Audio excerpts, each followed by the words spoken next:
What's up, everybody? Happy Sunday. Happy Sunday, you guys. I hope everybody's doing well. Hope you guys had a great day and you spent it in a way that services you. Okay?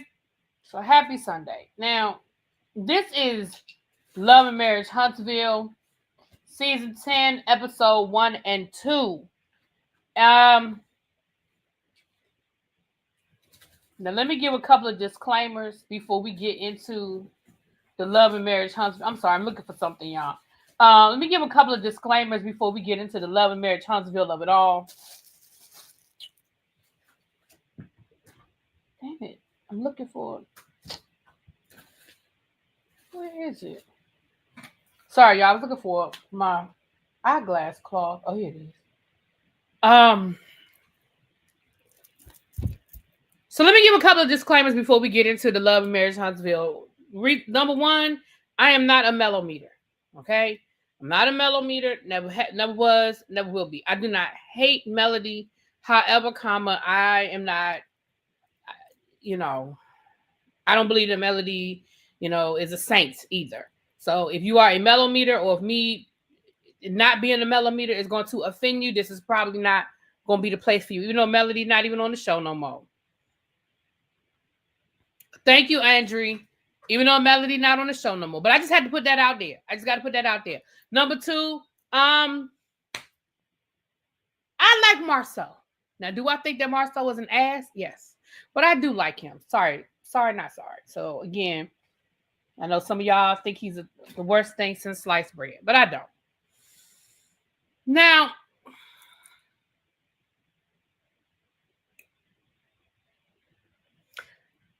there's an old saying by one Mr. Kenny Rogers. Okay. And I'm going to quote. You got to know when to hold them. Know when to fold them. Know when to walk away. And know when to run. Carlos, it's time to fold this thing up. And not because Melody left, because the show, let's be honest and call a thing a thing. The show had already started falling off before Melody even left. Okay? But let's get into it. We have episodes 1 and 2 to get into. Let's get into it. So, and if I'm missing something, just go on and put it in the chat, child, because listen. Okay. So we start this episode off. We have Nell and Chris having a conversation. We have Kimmy and Letitia down to the black having a conversation, and they're basically giving us a recap of what has happened since last season, right? They talk Kimmy and Letitia are talking about that video, that interview that Martell did. We're talking about what Tisha said on Carlos King. And then we have Nell and Chris talking about the comment Chris made about, Maurice having the people sign NDAs and things like that. So they're kind of getting into all of the things that I guess they didn't get a chance to address last year, whatever, which lets you know that they're setting us up for this is where we're going this season, right? This is where we're going this season. We know that Nell and Chris is their storyline is going to be aligned with sort of the Martell of it all, and they're sort of kind of them and the Scotts are going to be bumping heads. We know that they're going to have to address the interviews and what Letitia said and what Martell did. I mean, it would be stupid for them not to, right? It would be stupid for them not to. Destiny is hanging on by a thread. It looks like she got played. I don't know what else to say about this situation with Destiny and Lance, but we'll get into that. We'll get to that in a minute. So that's kind of where it is. I think a lot of people were curious to see what the show was going to do without Melody. But can we be honest about something? And I know this is where the Mellow Meters are gonna get mad at me, and it's okay because you know it is what it is. Baby, Melody wasn't bringing nothing to this show for the last couple of seasons. Number one, she didn't want to halfway film with nobody. Number two, the people that she did film with, the shit was so surface that it wasn't really giving any content. It was not really getting any context. The messiest that she got last year was when she was getting messy with Kimmy about Maurice and the DUI, which I didn't think she was wrong for asking about. It happened. It was in the news. I didn't think it was wrong for her to ask Kimmy about it or to ask Maurice about it. I didn't have a problem with that at all. Even though the charges ended up getting dropped, I didn't think it was wrong for Melody to ask the question, right? And there's that. So Wanda is back.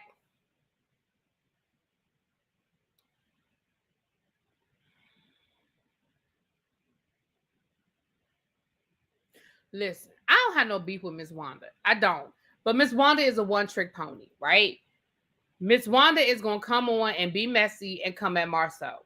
She's a one-trick pony. And now that she doesn't have Melody to pick at, all of her focus is going to be on Marcel. All of her focus is going to be on this Marcel of it all. Is it true? Is it true? Is it true? Listen, can I say something? And this the part, this I know this is what people be like, you just like Marcel, you just defend Marcel. Whatever. Can I be honest? Listen, I'm not saying that Marcel was perfect. I'm not even saying that Marcel has not done things that he shouldn't have done as it relates to his marriage. What I am going to say is we don't have nothing. And if the best that y'all can come up with was that lady that, because I'm trying to be nice and call her lady, that lady that did that interview with Martell and Coleslaw, and yes, I am going to still call her Coleslaw. That's what I'm not calling her. She Coleslaw. If that's the best that y'all can come up with to show us what Marcel's indiscretions were, listen, you can either believe her or not believe her story. All I'm going to say is I don't care. Listen, I can't be more mad about it than Letitia is. Letitia ain't gone nowhere and she ain't going nowhere. I can't be more mad than Letitia is.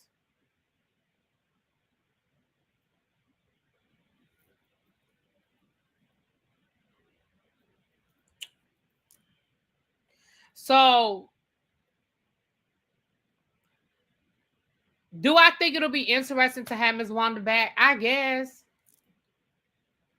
I guess. And Wanda definitely has a fan base and people love to see her. So, that's great that Wanda's back, which again lets us know that Melody was clear about not having Miss Wanda on the show.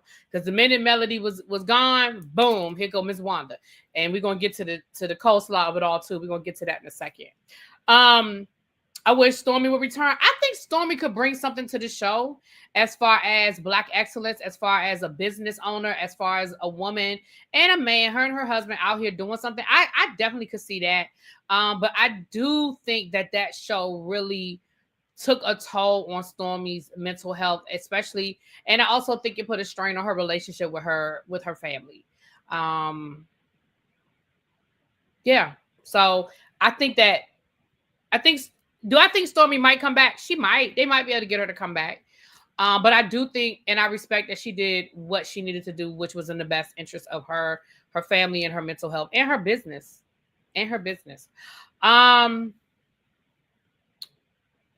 Now they just need to cancel it.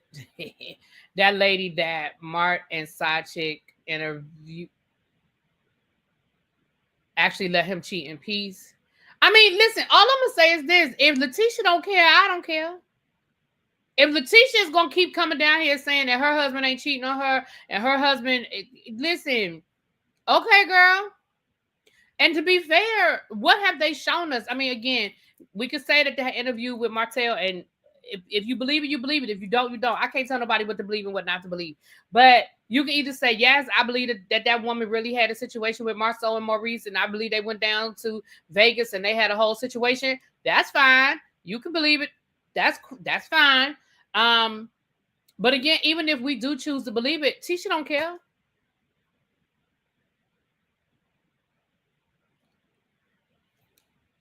She gonna keep coming down here riding for her man. So I can't be more mad than she is. And at the end of the day, if it was some, like with Martell, that was some blatant shit. And I'm not saying that one type of cheating is better than another type of cheating, but baby, you bring home evidence, i.e. a whole baby, that's a whole different conversation. You out there having dates, you out there people catching y'all on vacation, you taking pictures down by the pool, and see, there's levels to this cheating thing. And that's why I think a lot of people can feel and empathize with Melody, because I mean that was just some old blatant shit. You know what I'm saying? That was just some old blatant shit. So there are levels to it. But again, Tisha gonna come down here and ride for her man. I think y'all would have to actually have I think it would have to just be a sex tape at this point. And even then, I feel like Letitia would say somebody digitally enhanced it, or it was AI. I'm just being honest. At this point, I don't think there's anything any of us can do to convince Tisha that her man is a cheater. I'm serious. Now, I think she already know what her man is. I just don't think she's going to give us the satisfaction of it. Because that's the next thing in my notes. I wrote Marceau and Letitia are not speaking on it.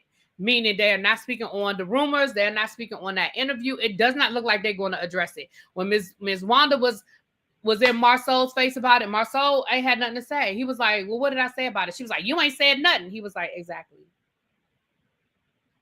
And again, one thing that Marceau has been consistent on is that he ain't speaking on it.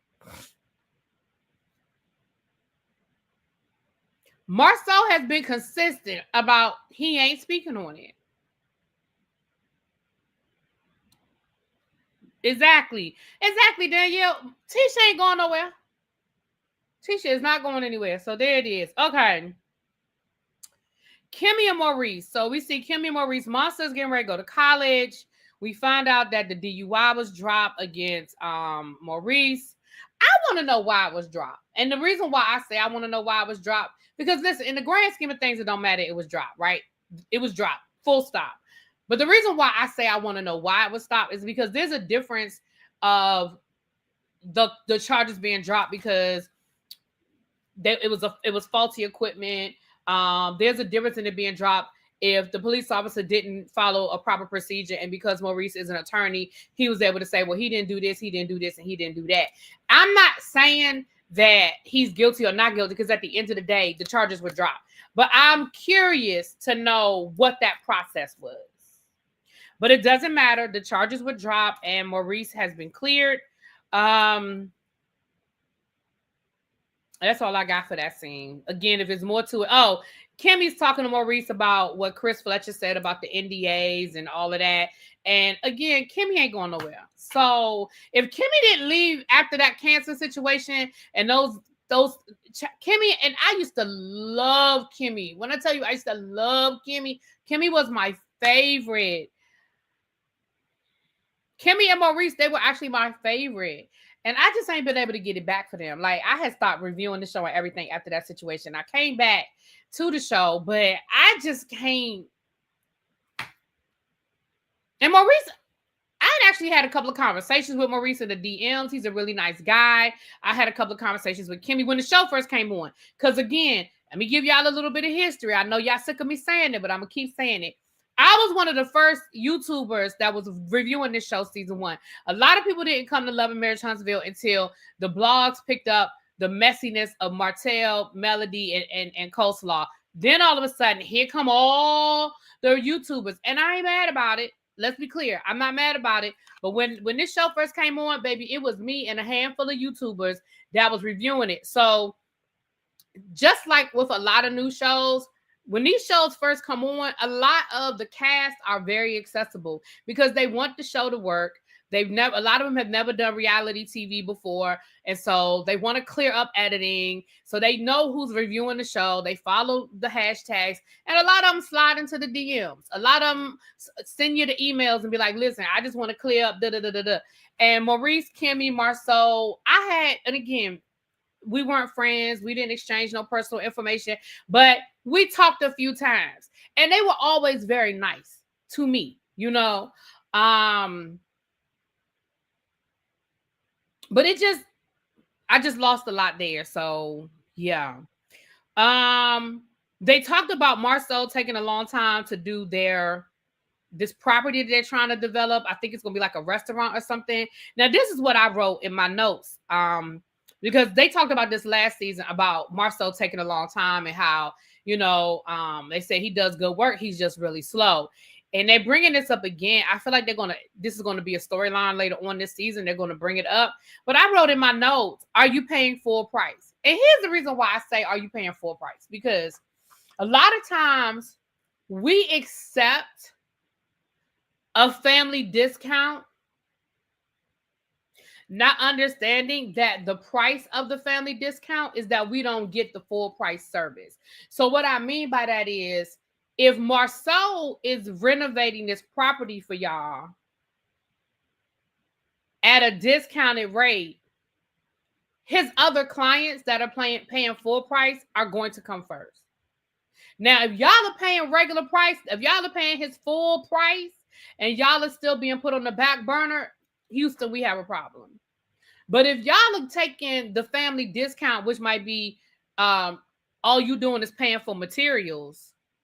Well, if you're only paying for materials, that means you're not paying for labor, which means that whatever labor that is used, Marcel is paying that out of his pocket on the strength of you family. This is my brother. Now, I understand. Trust me, I understand getting the discount. However, that's the downside of getting the discount. I'm going to be honest with you. There have been times when I done told people, I'm going to pay your regular price. You know why I'm going to pay your regular price? Because I want that regular price service. Like, I appreciate that you offered me a discount, but I don't want the discount. Now, for some things you get a discount on, it's kind of hard to F up the service. Like if you got a friend that's a DJ and we're going to do it for you, but we only going to charge you XYZ. Well, it's kind of hard to F up a DJ, you know what I'm saying? But if you cooking for me or there's a service that's a timeline attached to it, I'm going to just go, what is your full price? Because I want the full price service. Now, I don't know what the story is here. I think they did talk about it last year, and I feel like Marcel alluded to that, where he said, listen, I got to take care of my paying clients first. Again, and somebody in the chat said that he has a bad, that you think he's a horrible businessman. I do know he's had lawsuits and stuff like that.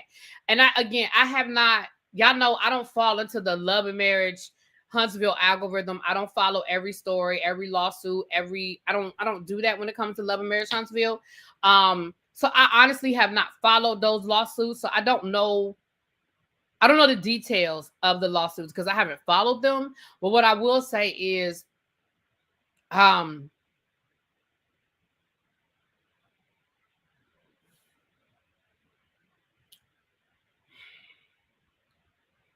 just don't know the details. Let me just leave it at that. I don't know the details. Black is still open. I don't know the details. So I don't even want to speak on it, and I don't really know the details. But I will. And now I'm going to go ahead and say it. A lot of businesses get sued. That doesn't mean that.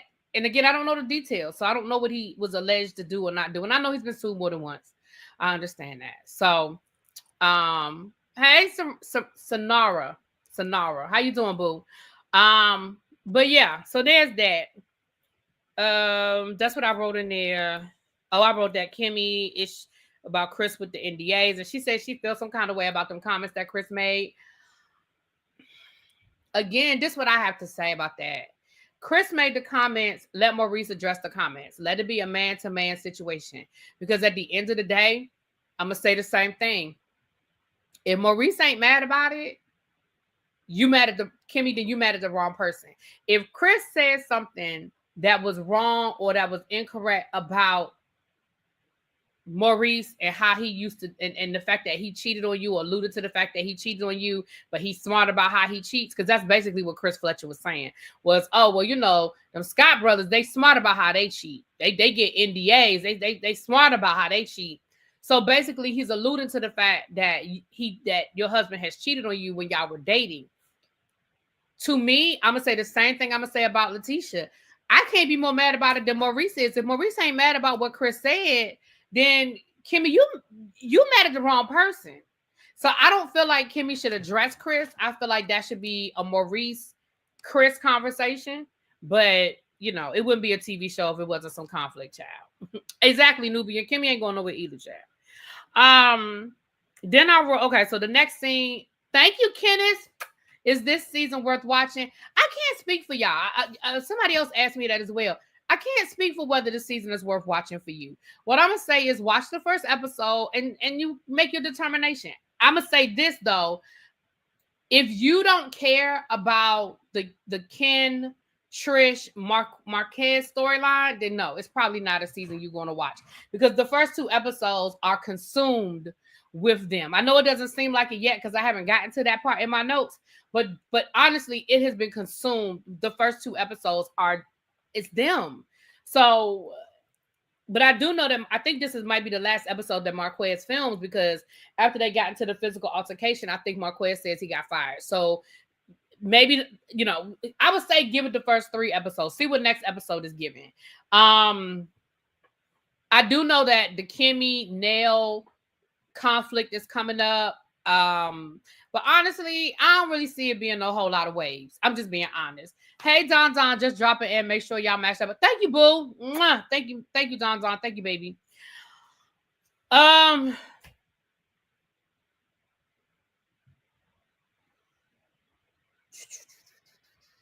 Okay, Martell and Destiny. So we found out that. See. Okay, let me just start here. Martell and Destiny. Once again, we have to hear about how Martell and Destiny have known each other since high school. Girl, we get it. We get it. You didn't betray Melody. You've been friends with Martell your whole life. You have your own separate relationship with Martell. Yada, yada, yada. Girl, we get it. You don't have to keep telling us. Second of all, Destiny is telling us that she is a real estate agent and she has had her real estate license for the last 10 years.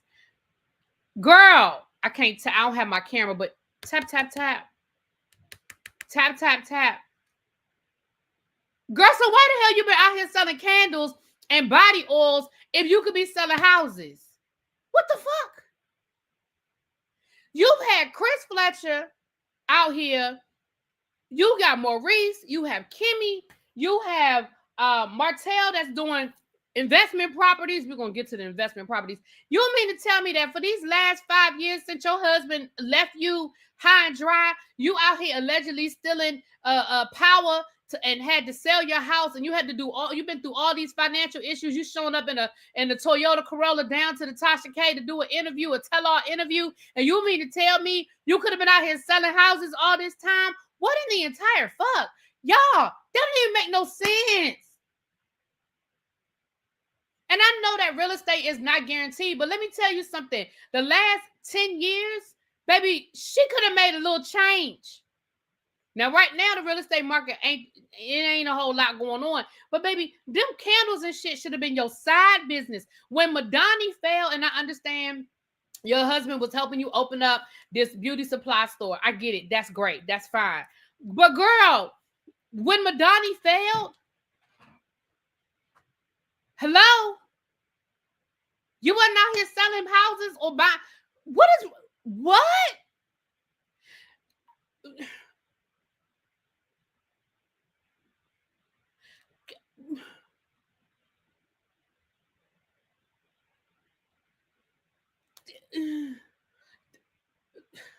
She was licensed in other states, Tennessee and Georgia. Yeah, all it is taking a test, though.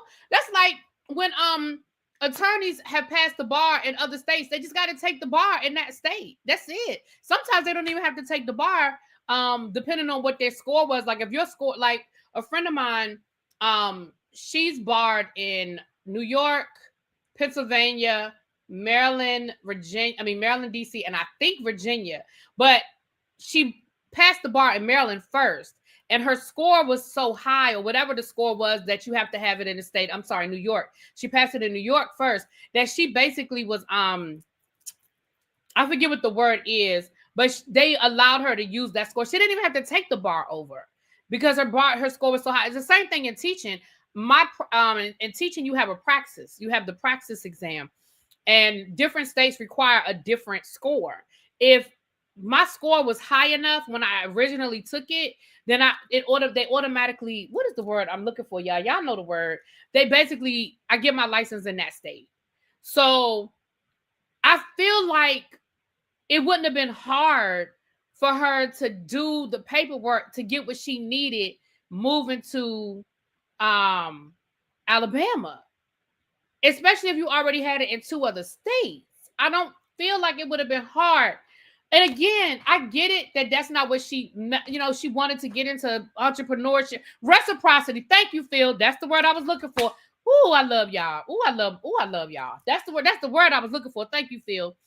But that's what I'm saying. I'm just like, what? Melly, you teach a praxis class in grad school? You ain't. Oh, I don't want to talk about. Hit me up in my inbox because you're in. I think I remember what state you're in, but I don't want to say it here. I think you've said it on the teacher project, but I don't want to put your information out here if you didn't say it. I didn't even know they. Well, I shouldn't say I didn't know they had classes. I knew they had classes, but that's interesting. I didn't know they had classes on a grad school level that teacher could take. I knew they had like classes you could sign up for, like SAT prep type classes. Because I have listen, I got coworkers that can't pass the damn praxis, and I wouldn't mind teaching a class, helping people pass the class. I wouldn't mind doing it. You teach that class in 12 states? Melly, do you mind sending me the information on that? Do you mind? You can send it to my Instagram, or if you email it to my ReallyBthePodcast email. If you don't mind.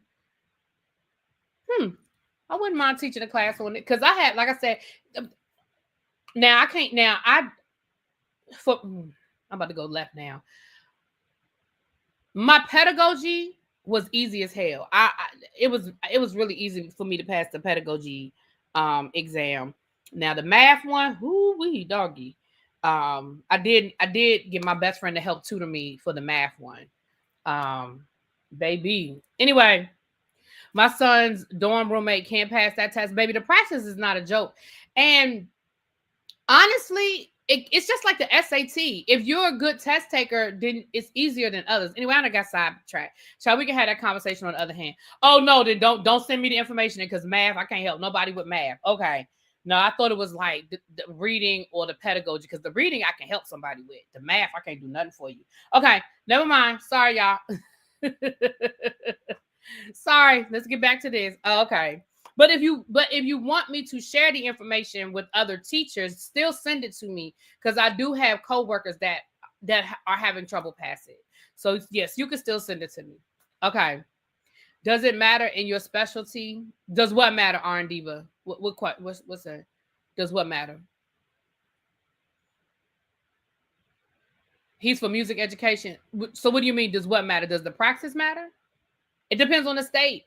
The state he's trying to teach in might say, "Oh, you don't need the praxis for math education," but they have a practice exam for every discipline. There is a praxis, excuse me, praxis. There is a praxis exam for every discipline. So I'm going to say yes, but he would need to check what state he's teaching in right now because there is such a teacher shortage. A lot of states are waiving that, or they're giving people extra time to take it. So like I have coworkers at my job who have been teaching. This is like their six-year teaching, and they haven't passed the praxis. And they just keep extending the deadline for them because they can't afford to fire them. See, once upon a time, if you ain't passed the praxis, that was a wrap. At the end of the year, you got a nice little letter saying thank you, but no thank you. Your services are no longer needed. But because there's such a teacher shortage right now, they really can't afford to do that. So they're giving people all of these extra resources and extending them this and doing that. They're trying to find ways. So depends on what state. For nursing, you can get a compact license that allows you to practice in states that participate. Yeah, it's ways around it. So, I mean, and let's be clear. Let me get back to the show. I understand that she may not have wanted to do real estate anymore, but what I'm saying is you have the resource, you have the license, you have the knowledge. Even if you only did it for went back to it and did it a year and you were working on your business part-time, girl, you could still be selling them candles and the oils and stuff. You could still be doing that, but do that part-time and build it up while you're selling houses and making you some money. It was just crazy to me to hear her say that she's had this other way of making money. And we know Destiny has been going through money issues. Like, come on. Come on. You know? But anyway, yeah, tell him to look up the requirement on at that state. And don't go to the website, because the website is going to say what the website needs to say. Tell him to reach out to human resources in the area, in the state or county or district, where he's trying to work. Because if you go onto the website, it may or may not have stuff on the website. You understand what I'm saying? But if you get somebody on the phone and say, hey, I'm a music teacher, I haven't passed, and don't say you can't pass it. I haven't passed the praxis yet. I just want to know, is it work? Are y'all still accepting applications, or what is the process for people who haven't passed the praxis? And let them tell him what the situation is. You see what I'm saying? Don't look on the website, because the website might say we need you to have the praxis, because it's going to say what it's supposed to say. Anyway, I don't believe Destiny. She proves she can't pivot when needed. This platform touched Mel and Stormy. She didn't get it. Oh, launched Mel and Stormy. She did it. True. And that's why I'm saying, Chanel, like, you have so many people here. The one thing I can't take away from Love and Marriage Huntsville, and we can talk a lot of shit about Love and Marriage Huntsville, but the one thing we can't take away from Love and Marriage Huntsville is they definitely have some Black excellence on here when it comes to business. Now, we may not always like people, and sometimes people might make mistakes in their businesses, but we can look at probably 90 to 95% of the cast that has ever come through Love and Marriage Huntsville, and they do have viable businesses. It's not shit that was made up for the show, except for Destiny. It's not, bullshit like, oh, I do this, and then you come to find out it's the website don't work, and they only did it for 6 months. Like, these are people with real viable companies. So you are surrounded by that, Destiny. It makes no sense. But okay, moving right along. Her and Martell are having this conversation. Martell, and this is the first time we actually hear, and I'm going to say it this time, Ariane's name. We see Ariane's picture, and there's a whole conversation about Martell and Ariane. So that also lets you know that it is a new day at Love and Marriage Huntsville, and it lets you know that at some point in time, we are going to see her on this show. I don't know when, where, or how, but we already got pictures. Martell has talked about her in both episodes. He says she might be the one. They might end up getting married. Blah, blah, blah, blah, blah, blah, blah, blah, blah, blah, blah. So if you don't want to see it, if that's something that's going to piss you off, then no, the show probably ain't for you. Not the old queen is dead, long live the concubine.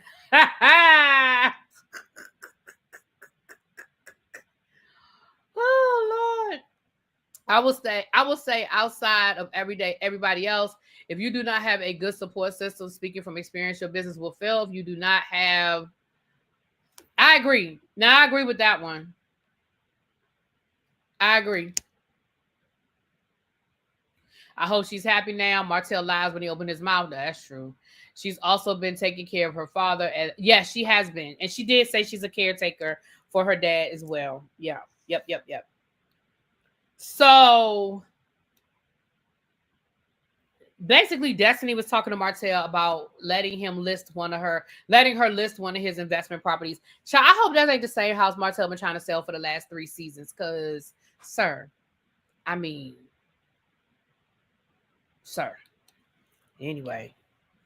Ken and Marcus.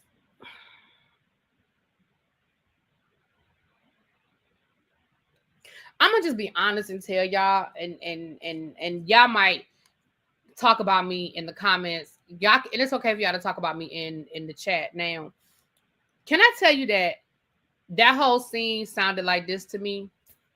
Womp womp womp womp womp womp womp womp womp womp womp womp womp womp womp womp womp womp womp womp. And I even rewound it and tried to watch it again. I don't give a damn. All I got was that Ken and Marquez was trying to talk about co-parenting. And at the end of the conversation, Marquez said something about, yeah, hopefully one day we could take one big family vacation.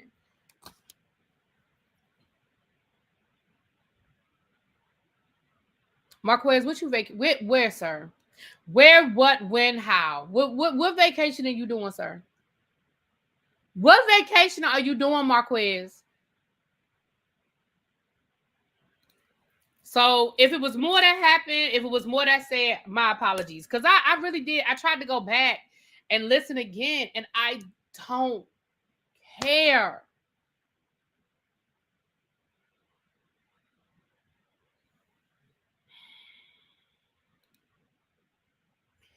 All right. Then we got this Nell and Martell storyline. Again, I don't care. Nell mad because she feel like Martell set her up because she met Ariane, and then the picture of the two of them talking got posted on social media. Mel, let's call a thing a thing. Girl, all you're mad because the picture was posted on Instagram and you got the backlash. You don't care. Because now for the mellometers, it made them feel some kind of way. And don't nobody get offended when I say mellometer, because I've already explained what I'm talking about. I'm talking about those extreme fans over here. I ain't talking about people that just like Mel. I'm talking about the extreme people, okay? They were the ones that were really upset. They were really, really in their feelings. They were really, really mad. To me, it looked like exactly what it was. They were all at the same event and they were talking. What at that point, Mel and Nell weren't even friends no more. They weren't even friends anymore when this went down. So what's she supposed to do? Turn her back on that lady? Martell the one that brought that lady to that damn event. And it literally looked like what it looked like, that they were saying hi to each other or whatever. Like, you didn't see 50 pictures of them together. You saw that one damn picture of them standing there. Now, Nell going to deflect, and now she mad at Martell talking about something. He set me up with that picture. And y'all know I don't be defending Martell when it comes to shit. But Houseway, he set you up and did what? Posted a picture of the two of y'all talking? Oh.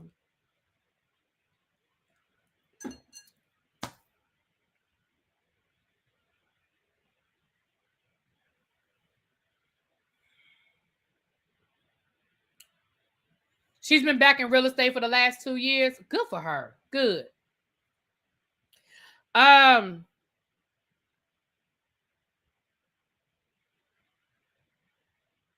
Destiny did. Oh, okay. I missed this too. Destiny did address Martell's behavior as it related to the interview when they brought Marceau's alleged mistress down to the interview.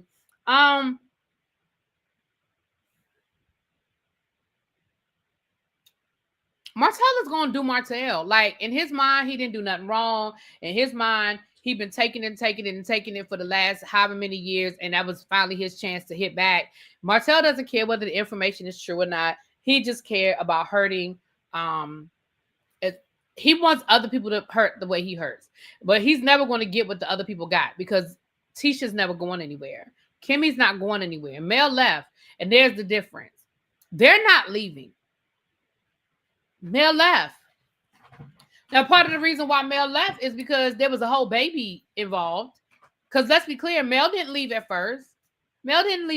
She knew the affair had been going on for a minute. She tried to work it out with you, bruh. She tried to, do whatever to save her marriage. You kept going. So at the end of the day, Martell doesn't care about what he's doing. He doesn't even care whether that girl is telling the truth or not. He may or may not even know whether she's telling the truth or not. Okay. Now, I will say that in his confessional, he's still throwing digs at Melody, talking about some, yeah. First of all, the fact that Martell called Ariana a girl should already give you the mentality. He was like, she's a good girl. Yeah, she's a good girl. Why are you calling this grown-ass woman, mother of two, a girl? She's not a girl. She's a woman. And the fact that you keep calling her a girl, I know for some people that may be like, that's not a big deal. That's not a big deal. It is a big deal that this man is calling this woman that he sleeps with a girl. Yes, it is. And then he, in his confession, is talking about, she's doing the right thing. She's taking care of me. All my needs are met. That's a dig at Melody about the shit that he always said about Mel not taking care of him and not satisfying his needs. Anyway, moving right along. So we get into this Trish and Marcus situation. Trish is sitting in her living room talking to her friend Sharon. And they're talking about Marquez. And let me say this: this part of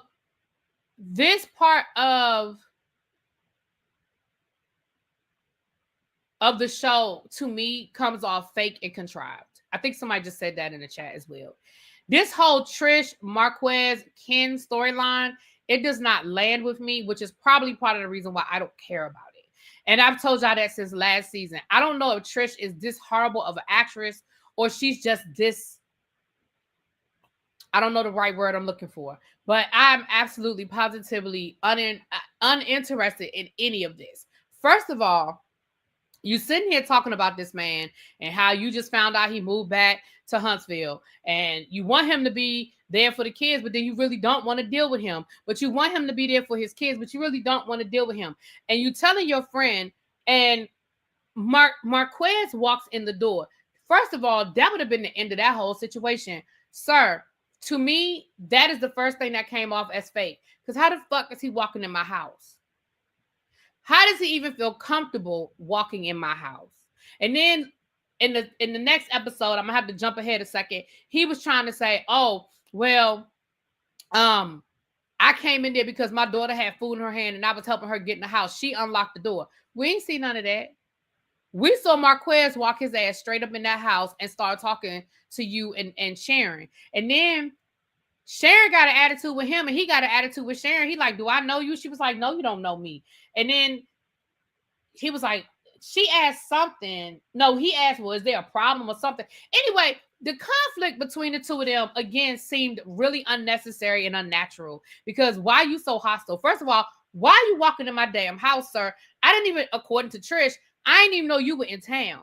I didn't even know my kids were with you. She was like, "I didn't even know my son was with him." How you not even know? She said, "And I got their location. I know where they are. I know who they're with." So you went from not knowing he was in town to not knowing that they were spending time with their father to him walking in your house and you ain't got no problem with it. Child, she didn't even get up off that couch. She didn't even get up off that couch. Ain't no way in hell somebody walking up in my house that I'm not expecting, especially somebody like Marquez, who I already have a contentious relationship with, and gonna feel comfortable walking up in my house and it's not gonna be a problem, ma'am. And then he gets to arguing with Sharon. And to be honest with you, so Xavier says Sharon was out of line. She didn't know her place. I think both of them were out of line. Because why are you in my living room? Why are you here? You didn't knock on the door. You didn't ring the doorbell. Why are you here? And then the son was like, "Dad, stop. Dad, stop. Dad, stop." But now, if I'm Trish, I'm questioning my son. Did you let him in? Did you know he was coming? How long y'all been talking? What were y'all? See, I got questions for my child. If this really truly is the first time you're seeing him, if this really truly is a situation where you didn't know that your children were with him, that he picked your children up from practice or wherever the hell he picked them up, and he walked his ass in your living room, didn't ring a doorbell, didn't knock on the door. So, no, it's too much going on here that didn't make sense to me.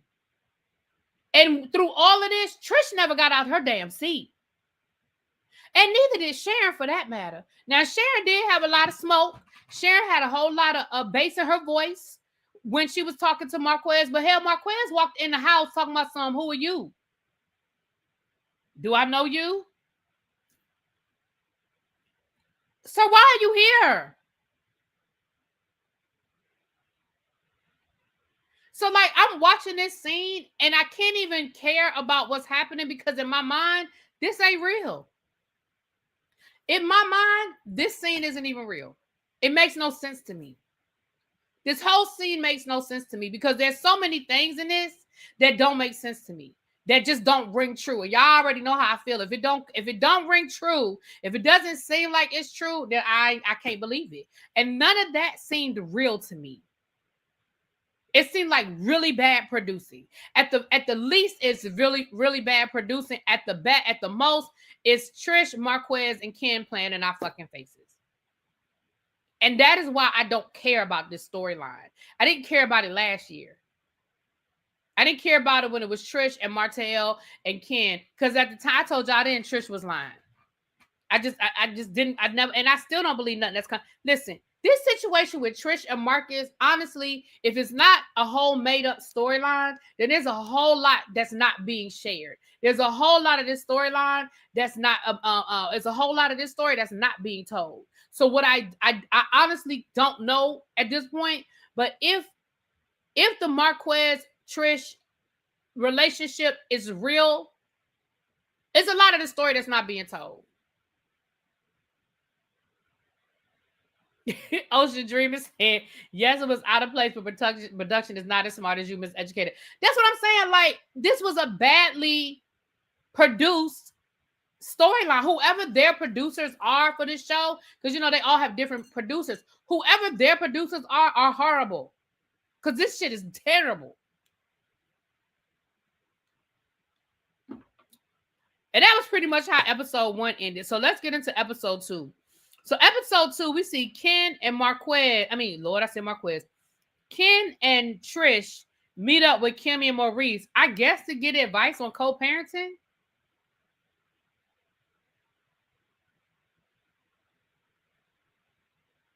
You getting advice from Kimmy and Maurice on co-parenting?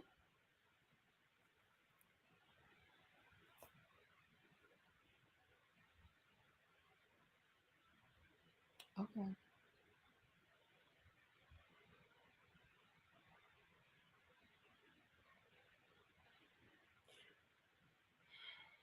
Again, I didn't get nothing out of this scene because I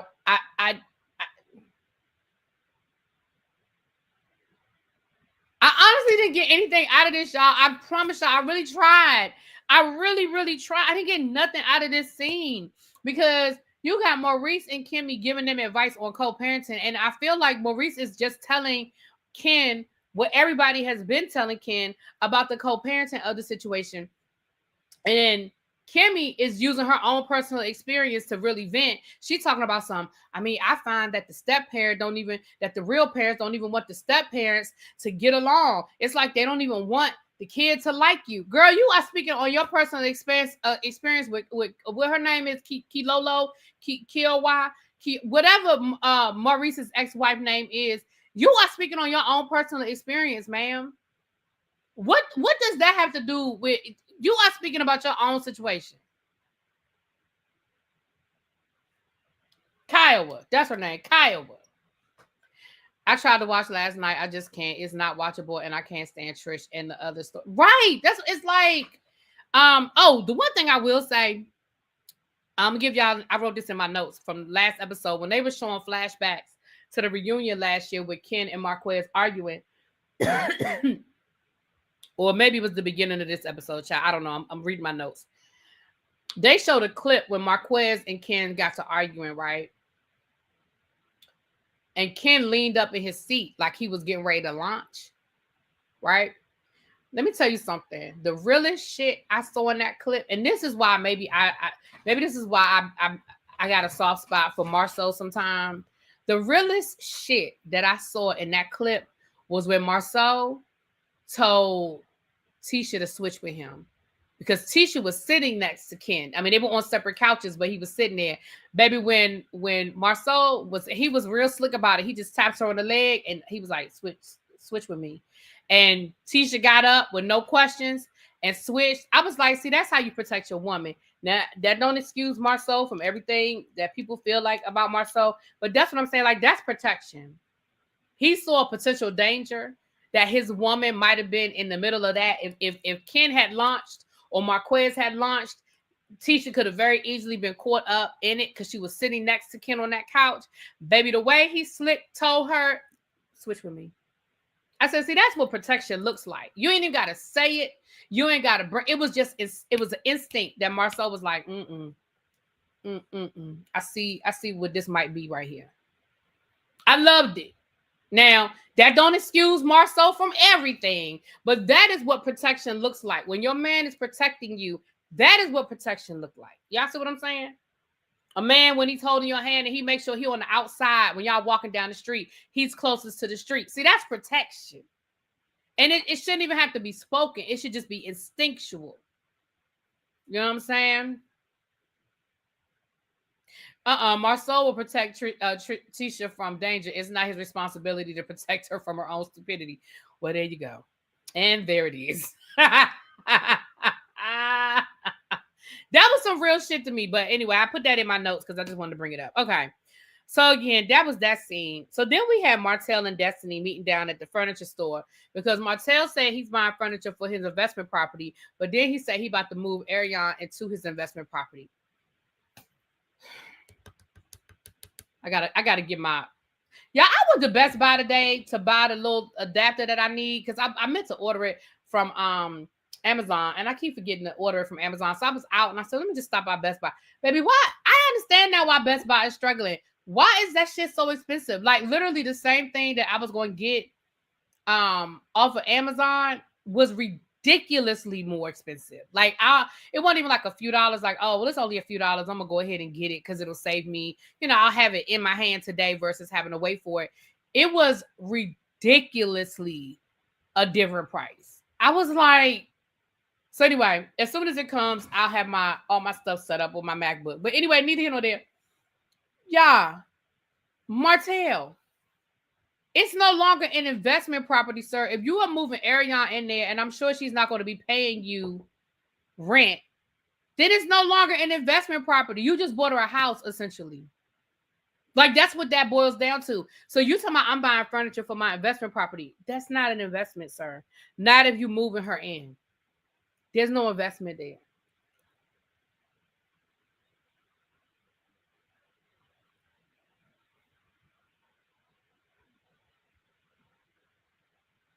I've seen comments from people who have seen Marceau and Trish and Tisha in public, and according to them, he very much is her protector. Yeah. Now, I've never seen him in public, but I can believe it. Destiny is talking about Lance. I think she talked about him in the last episode, but I might have forgot to say it, so let me say it now. So we left off last year with Destiny dating, I'm going to put that in air quotes, Nell's son, Lance. But what we find out is that Lance had a whole baby. Now, according to Destiny, she said that things just sort of fizzled out between her and Lance and that she hadn't really heard from Lance until last Thanksgiving. Literally, he texted her happy Thanksgiving and like literally an hour later, he posted the baby. And she said she felt like maybe that was him, with like a little bit of a guilty conscience or sort of testing the water before he put that information out there. Let me say this.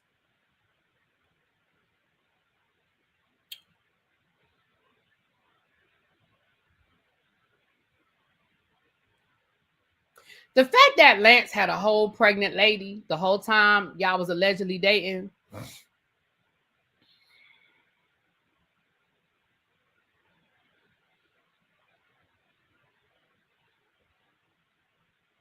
That you didn't find out about until the rest of the world found out about it.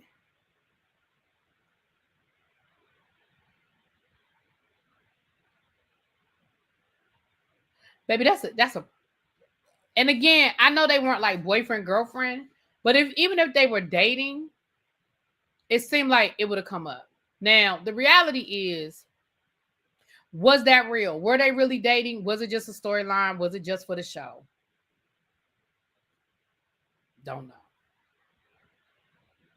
Lexi told us that his baby and folks say she says she was lying. Wait a minute, what? Lexus told us that's his baby. What? I mean, I think they're saying it was his baby. They thought it was his grandchild. Whose grandchild? Lance old enough to have a grandchild? Lance is old enough to have a grandchild? What? I don't know about no grandchild. Again, I don't follow all of the blogs and stuff, so I don't know all of the different stories. Lance has a teenage son. Okay. She needs to follow Cat Williams' advice and find out why she keep picking ain't.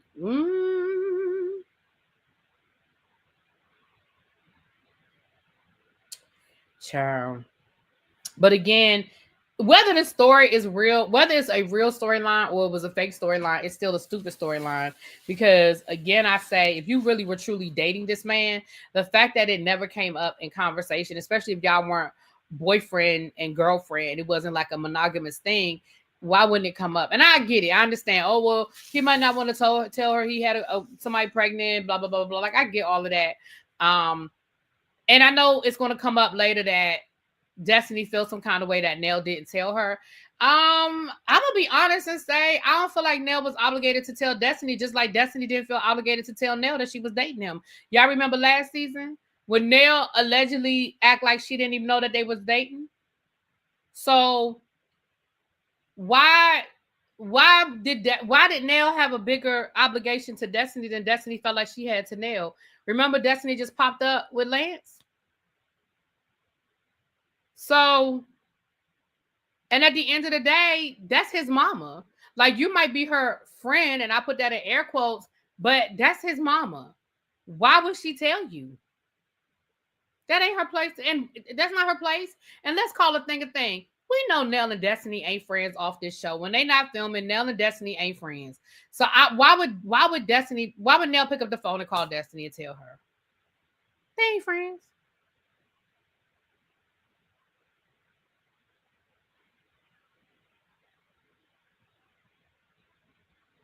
So I'm not even sure, Chuck, how many other children he has.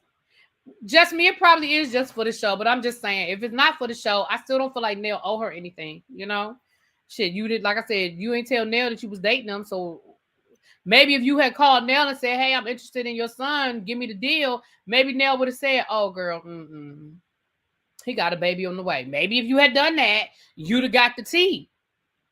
Nell knew they had gone on a trip or two together. Nell was on at least one of the trips. Oh, well, she act like she ain't know last season, child. Symmetry, she act like she ain't know. Okay. Damn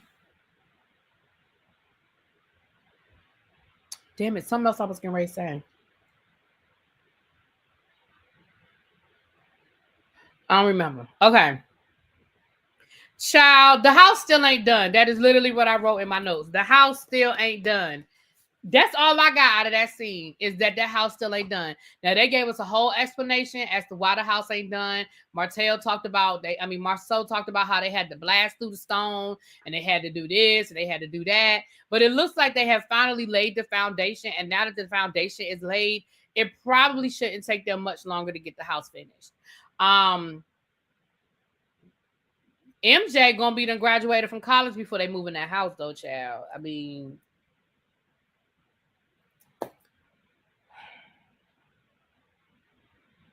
not Destiny, thou art loose. Shut up.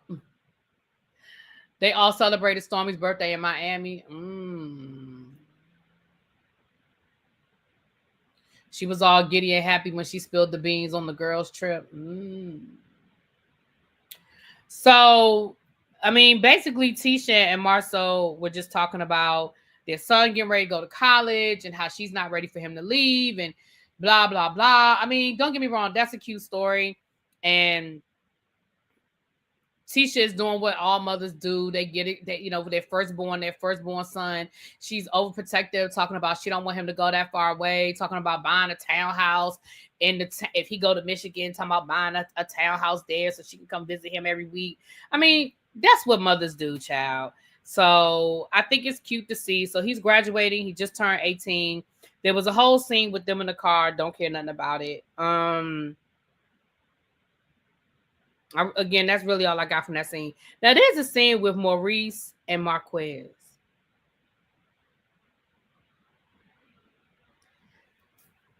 Can I tell you the look on Maurice's face?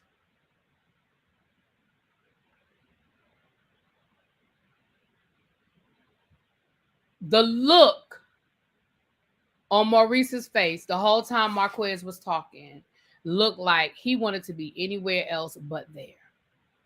He wanted to be anywhere else but there. And the more Marquez talked, the more Maurice's face looked, one, disinterested, and two, like, I can't believe he's saying these things. Because the shit that was coming out of Marquez's mouth was absolutely stupid. He talking about, I gave her to Ken, and they owe me this, and they supposed to respect this, and she filed the paperwork, but she said she didn't have any minor children. Now, I know he posted that on social media. I'm going to say this. If that is really true, I feel like it was a typo. I do not feel like she was trying to get over and filing the divorce paperwork saying she didn't have any minor children. I don't believe that that's what she was trying to do. I believe it might have been a typo, because at the end of this episode, she clearly refiled it and put the kids' names on there. So Marquez, you're holding on to this. Oh, I can't go through with a divorce because she put that we don't have any minor kids, and the divorce can't go forward. So here's the problem I'm having with this whole storyline. I don't care about none of that. And let me tell you why I don't care about none of that.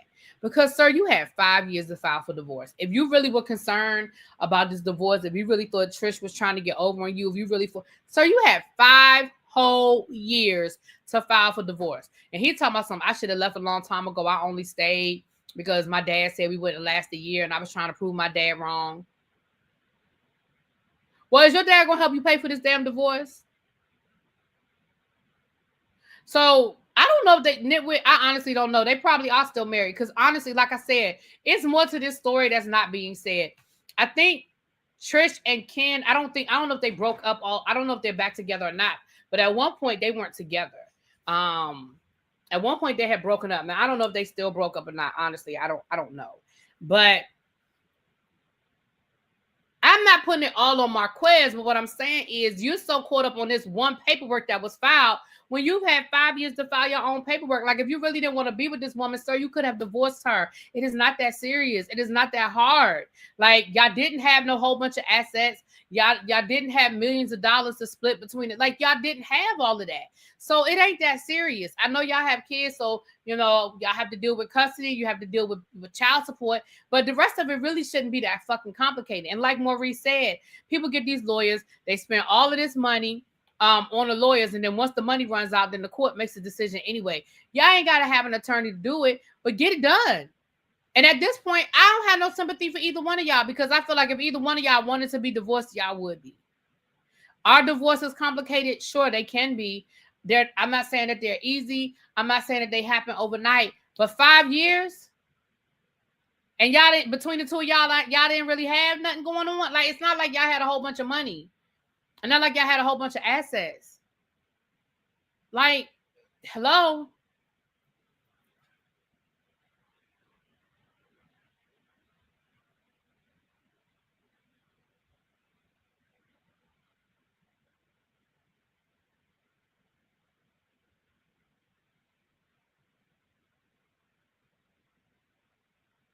No, I agree. Trisha does not want to marry Ken. And I think that's part of it. I think as long as she's married, that's her excuse. Now, I think she loves Ken. I just don't think she wants to marry Ken. And Ken wants to get married.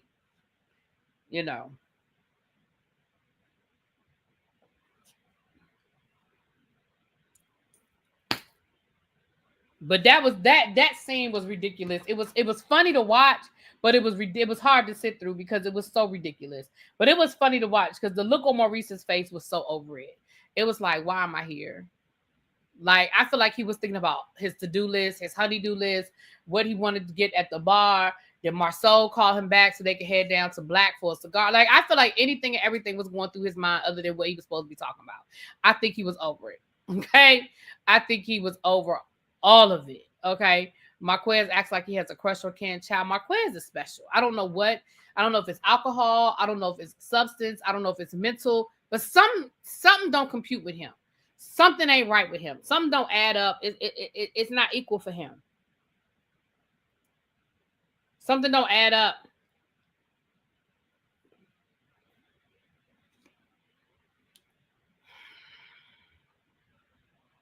The last scene we have is Ken and Trish talking about Marquez. And then once again, Marquez shows up and walks right in their house without knocking or ringing the doorbell again. And they actually did talk about it this time. Like, did you just walk in my house? Did you just walk in my house? But the fact that he felt comfortable to do it, again, tells me that something ain't computing up here, or it's just bad production. Like, it doesn't make sense to me.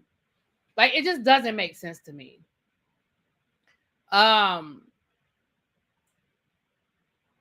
then Sharon shows up, which I don't know why Sharon is there. I mean, other than you were going to try to get Marquez to apologize to her. Like, I don't know why she's here. Why was Sharon even there? So Sharon walks in, and of course Marquez, he got an attitude already, but then when he sees Sharon, he really got an attitude because the last time he was around her, the two of them, well, they didn't get along the last time. So it was like he was already mic'd up though, so it seems well, there you go, lovely. Well, we know what's playing. Like I said, this is bad production all the way around, child. We know this shit. It's ridiculous. So then they get to arguing, and Marquez is holding on to the fact that Trish filed the paperwork without the kids' names on it. Now, here's what I don't understand. Was the paperwork filed incorrectly the first time and Trish fixed it? Or is Marquez just lying about the whole thing and the paperwork was never filed incorrectly? Because Trish got upset and showed that the paperwork was correct and it had the kids' names on it. And then Ken got upset and Trish got up and got in that man's face. And then Ken got up and got in that man's face. Now, I'm going to be honest. Marquez was wrong for walking up in them people's house without ringing the doorbell and all that. But it ain't going to be too many more y'all getting up in my damn face yelling at me. Because that's really what it was, right? Trish was in his face yelling at him with the paper. It's right there. It's right there. She all in his face. And then Ken get up and get all in his face. And then finally Ken gonna say, sit down. Marquez was like, I ain't gonna sit down. He said, I'm gonna sit down. You sit down. Marquez was like, no, I'm good. I ain't sitting down. You gonna sit down. Sit down. So now he said, well, then, if you ain't gonna sit down, then get out my house. Then he's like, if you ain't gonna get out, I'm gonna make you get out. So then Ken gets up, and of course it fades to black, and it sounds like we know they did get into a fight. And then we hear them scuffling. We hear them scuffling. Now, from my understanding, Marquez got fired after this, and I don't know. This might be the last episode we see him in. I don't know. Child.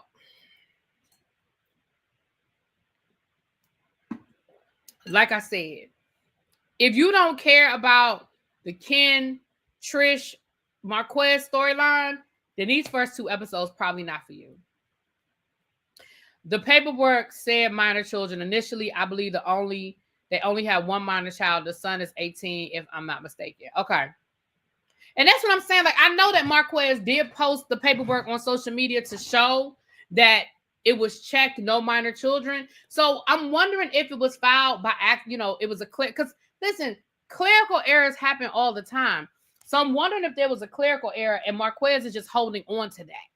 Because he's the kind of person that seemed like he would just hold on to some shit. So I'm wondering if he's just holding on to that, because if they fixed it, they fixed it. Because clearly the paperwork that Trish has the kids' names on it. And it looks like both of the kids' names are on that paperwork. So maybe when she filed it, he wasn't 18 yet. But at this point, I'm going to be honest and tell you, I don't care. I really hope that this is not going to be a whole season because I don't care about none of that. I really don't. I think Trisha thought that she didn't need to include the son, and in most cases you wouldn't, but Alabama is different.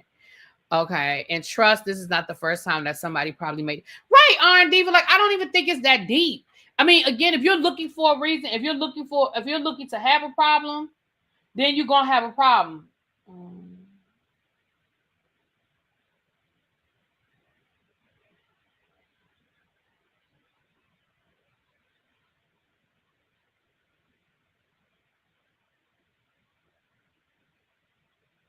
Sorry, y'all. Okay.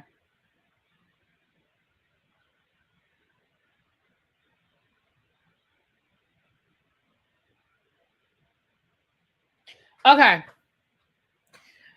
Ken is out here looking like Clarissa shit. And on that note, I'm getting off of here. I'm not doing this with y'all. All right, y'all. We'll be back at 9:15. We will be back at 9:15. 9:15, y'all. And I will talk to y'all later. Peace. I need to play around with this color until I get this camera hooked up. Because I just look orange. I'm going to have to play around with this coloring. Let's see.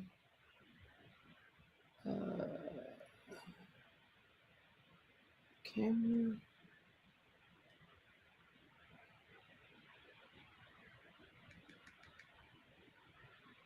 I'm about to get off of here, y'all. I'm just trying to see if I can adjust the contrast or something. because it's looking real orange to me.